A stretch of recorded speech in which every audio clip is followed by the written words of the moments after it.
Uşaqlar, bugünkü dərsimiz 19 və 20-ci əsrin əvvəlləri dövlətlər arası münasibətdir. Başlayaq ən birinci şərq məsələsindən. 19-cu əsrdə dövlətlər arası münasibətin önəmli yer tutan şərq məsələsinin mahiyyəti Osmanlı dövlətinin ərazilərini işğal etmək və bölüşdürmək idi. Çar Rusiyasının İstanbulu və Boğazları işğal etmək istəyi Qərbi Avropa dövlətlərinin marağına uyğun olmadığı üçün Krım müharibəsində Osmanlı tərəfini müdafiə etdilər. Bu müharibədə İngiltərə, Fransa və Sardiniya Rusiyaya qarşı vuruşdu. Müharibədə Osmanlı dövləti qalib gəlsə də ilk dəfə xarici dövlətlərdən borc almış oldu. Müharibə 1856-cı Paris konfransı ilə başa çatdı. Paris konfransı Viyana konqresindən sonra Avropada yaradılmış güc tarazlığını yenidən nizamladı. 1856-cı il Paris konfransının müddəaları bunlar idi. Tərəflər işğal etdiyi torpaqlardan geri qaydacaqdı, yəni o torpaqlar geri qaytarılacaqdı. Avropa dövlətləri Balkan yarımadası və Osmanlı ərazi bütövlüyünü ortaq təminat altına aldı və onun dağılış işlərinə qarışmayacaqdı. Qaradəniz bütün ölkələrin ticarət gəmiləri üçün açıq elan edildi, hərb gəmiləri üçün isə qapalı elan olundu. Rusiya Qaradənizdə donanma və qala sahibi ola bilməzdi. Bosfor və Dardanel boğazları sülh dövründə xarici hərbi gəmilərə bağlanmalı idi. Daha sonra 1877 və 1878-ci Rusiya Osmanlı müharibəsi zamanı Balkanlarda və Qafqazda gedən hərbi əməliyyatlara Osmanlı ordusu məğlub olaraq 1878-ci ildə Rusiya ilə San Stefano müqaviləsi imzaladı. Lakin bu müqavilə Avropa dövlətlərinə zidd olduğu üçün 1878-də yenidən Berlin konqresi çağırıldı və konqresin məqsədi və onun müddəaları isə bunlardır. San Stefano sülhünün şərtlərinin yenidən baxılması, İngiltərə və Avstriya Rusiyanın yaxın şəkildə güclənməsinə yol verməmək istəyirdi və Rusiyanın Balkanda möhkəmlənməsi, Şərqi Anadolunun işğal edəcəyi ərazilərin belə deyək, İngiltərə, Almaniya və Avstriya Macaristan mənəfinə zidd olması bu Berlin konqresinin çağırılması əsas səbəblərindən idi və lakin Berlin konqresinin qərarları Rusiyanın Almaniya və Avstriya Macaristan ziddiyyətinin artmasına səbəb olan bir nəticə ilə başa çatmışdı. Burada bir qeyd var. Deyir 1867-ci ildə Avstriya imperiyası Macaristanla birləşərək Avstriya Macaristan adlanmağa başladı. 1878-ci Berlin konqresinin qərarlarına baxaq. Bolqaristan Osmanlı dövlətindən asılı knyazlığa çevrildi. Serbiya, Çernogoriya və Rumıniya müstəqillik əldə etdi. Qars, Ərdahan, Batum vilayətləri Rusiyaya verildi. San Stefano müqaviləsindən fərqli olaraq Makedoniya, Şərqi Rumeli və Doğu Bəyazit Osmanlıya qaytarıldı. Bosna-Herseqovina idarə olunması üçün müvəqqəti olaraq Avstriyaya verildi və Kipr adası isə İngiltərəyə icarəyə verildi. İndi Bismarckın xarici siyasətinə, yəni güc tarazlığına rəqabət müharibəsinin çevrilməsinə baxaq. Otto von Bismarck Kassel təyin ediləndən sonra, yəni 1862-də Rusiya Almaniya birləşdirməsi üçün fəal siyasət yürütməyə başladı. Almaniya birləşdirilməsi Fransanın mənəfinə zidd idi. Çünki bu qitədə güc tarazlığı Almaniyanın xeyrinə dəyişə bilərdi. Sadava döyüşündə Rusiyanın Avstriyaya məğlub etməsindən sonra Almaniyanın birləşməsi üçün son maneə Fransa idi və 1870-71-ci illərdə Fransa və Rusiya müharibəsi nəticəsində Fransa məğlub oldu. Almaniyanın birləşdirilməsi başa çatdı. Almaniyanın birləşdirilməsi nəticəsində Viyana konqresindən sonra Avropada yaranmış güc tarazlığı dəyişdi. Bundan sonra Bismarck Avropada güc tarazlığını saxlamaq üçün əvvəlcə Fransanın təzyiq olunmasını təmin etdi. Onun Avropa və digər monarxiyaları ilə əlaqələr kəsmək üçün orada respublika rejimini dəstəklədi. İngiltərənin böyük iqtisadi gücünə, geniş müstəmləkə və dünyanın ən güclü donanmasının olmasına nəzərə alaraq tarazlığı pozmağa çalışmırdı. Böyük dövlətlər arasında rəqabətlərə baxaq. 19-cu əsrin ikinci yarısında İngiltərə münaqişələrə iştirak etməmək üçün ittifaqlara daxil olmamaq, tədricli siyasəti yürüdərək dövlətlər arasında güc tarazlığı qorumağa çalışırdı. Məqsəd dənizdəki hakimiyyətini genişləndirmək, Avropada hər hansı bir dövlətin hakim olmasının qarşısını almaq idi. İqtisadi böhranlar satış bazarı və xam əl ehtiyacının artdığı üçün müstəmləkələr uğrunda rəqabət güclənirdi. Böyük dövlətlər müstəmləkə əraziləri genişləndirməyə çalışır. Bu isə onun arasında mənafeət toqquşmasına və ziddiyyətlərin kəskinləşməsinə səbəb olurdu. 19-cu əsrin ikinci yarısında İngiltərə və Rusiya Əfqanistan uğrunda mübarizə aparırdı. İngiltərə Hindistanın sərhədini təhlükəsini təmin etmək üçün bu addıma əl atırdı. Rusiya Hind okeanına yaxınlaşmaq istəyi də Fransa, İngiltərə Afrikada mübarizə aparırdı.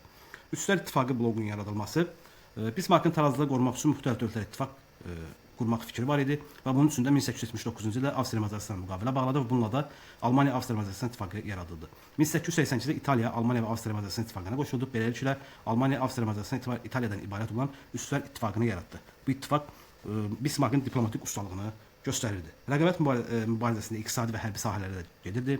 Almaniyanın güclənməsi qitədə heç bir dövlətin güclənməsini istəməyən İngiltərənin ənənəvi xarici siyasətinə zidd idi və Almaniya öz hərbi dəniz donanmasını gücləndirməsi dənizdə hakim olan İngiltərəni narahat edirdi. İngiltərə sənaye dövlət olduğu üçün Almaniya sənayesi rəqabətdə ucuzurdu. Bütün bu amillər hələ də 19-cu əsrin sonlarına qədər düşmən olan dövlətləri, yəni İngiltərə, Fransa və Rusiyanı yaxınlaşdırırdı.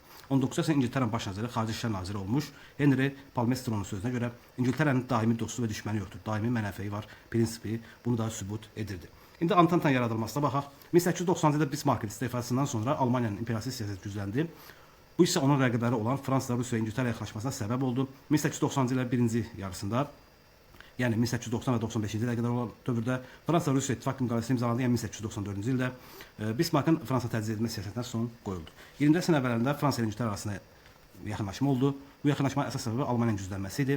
Fransa və İngiltərə müstəmləkələrlə bağlı ziddiyyətlərə razılığa gələrək 1804-cü ildə Antanta, yəni ənənəvi saziş adlı müqavilə imzaladı. Bu müqavilə Fransanın vasitəsilə İngiltərə və Rusiya barışmasına da şərait yaratdı və 1907-ci ildə İngiltərə və Rusiya arasında müqavilə bağlanması ilə Antanta İttifaqının yaradılması başa çatdı. Beləliklə Avropa bir-birinə düşmən olan iki blok yarandı. İndi Antantanın yaradılmasına baxıb 1894-cü ildə Fransa-Rusiya müqaviləsi imzalandı. Bununla başlanğıcı qoyuldu. 1904-cü ildə Fransa-İngiltərə arasında müqavilə bağlandı və Antanta adlanma başladı. 1907-ci ildə İngiltərə ilə Rusiya arasında müqavilə bağlandı və Antantanın yaranması başa çatdı və 1915-ci ildə baxacaq. Birinci Dünya müharibəsi dövründə London sazişi imzalanacaq. Bu isə İtaliyanın Süd İttifaqından çıxaraq Antantaya qoşulmasını rəsmiləşdirəcək. Almaniya, Avstriya, Macaristan və İtaliya Süd İttifaqını təşkil edirdi. Fransa, Rusiya və İngiltərə isə Antanta İttifaqını təşkil edirdi. Balkanlarda böhranlar dövrünə baxaq. 20-ci əsrin əvvəllərində Avropa bir sıra dövlətlər arası münasibətlərdə böhranlar baş verdi. Balkanlardakı vəziyyət sülh üçün daha böyük təhdid təşkil edir. Çünki Balkanlarda yaranacaq bir böhran mövcud ittifaqlar arasında münaqişəyə səbəb ola bilərdi. Rusiya, Avstriya, Macaristan Osmanlı İmperatorluğu zəifliyəsindən istifadə edərək Balkanlardakı təsirini artırmağa çalışdı. 1904 və 5-ci il müharibəsində Rusiyanın Yaponiya məğlub olduqdan sonra diqqətini xüsusilə də Balkanlara yönəltdi və bu zamanda Rusiyanın Slaviyan xalqları xüsusilə müttəfiq olan Serbiyaya himayə edirdi. 20-ci əsrin əvvəllərində Balkanlardakı böhranlara indi diqqət eləyək. 20-ci əsrin əvvəllərində Balkanlarda aşağıdakı böhranlar baş verdi. Avstriya, Macaristan Osmanlı zəifliyəsindən istifadə edərək 1908-ci ildə Bosna-Herseqovinanı ilhaq etdi. 1905-ci ildə inqilabın nəticəsində zəifləyən Rusiya buna müqavimət göstərə bilmədi və 1912-13-cü ildə Balkan müharibələri baş verdi. Birinci Balkan müharibəsində Osmanlılar Balkan İttifaqına məğlub oldu. Lakin qəlblər arasındakı işğal edilmiş ərazilər bölüşmə yolunda 2-ci Balkan müharibəsi yarandı və bu Süd İttifaqı və Antanta arasındakı rəqabəti ayrı-ayrı ölkələrdə millətçiliyi daha da gücləndirdi. Beləliklə hərbi bloklarla təşkil edilməsindən sonra güc tarazlığı sistemi əhəmiyyətini itirdi. Uzlaşma sənəti qəti olaraq diplomatiyaya son qoyuldu. Hərbi bloklar arasında siyasi, iqtisadi ziddiyyətlər onlar arasındakı müharibəni yaxınlaşdırırdı. Kiçik bir qığılcım barıt sələyinə dönən Avropada partlayışa səbəb ola bilərdi. Bundan sonra da biz görəcəyik ki, Birinci Dünya müharibəsi başlayacaq və bundan sonra Avropanın və dünyanın xəritəsi dəyişəcək. İndi sağ tərəfdə xəritəyə baxaq. Biz ilk olaraq deyək, Antanta bloku, Böyük Britaniya, Rusiya və Fransadan ibarət idi. Daha sonra baxırıq Üçlər İttifaqına Avstriya, Macaristan, Almaniya və İtaliyadan ibarət idi. Daha sonra biz müharibə nəticəsində görəcəyik ki, İtaliyanın çıxışı ilə Osmanlı və bura Bolqaristan qoşulacaq və müharibə bu formada davam edəcək və qalib isə Antanta bloku olacaq. Ümidvaram sizin üçün faydalı olar bu dərs. Oldu, sizə uğurlar.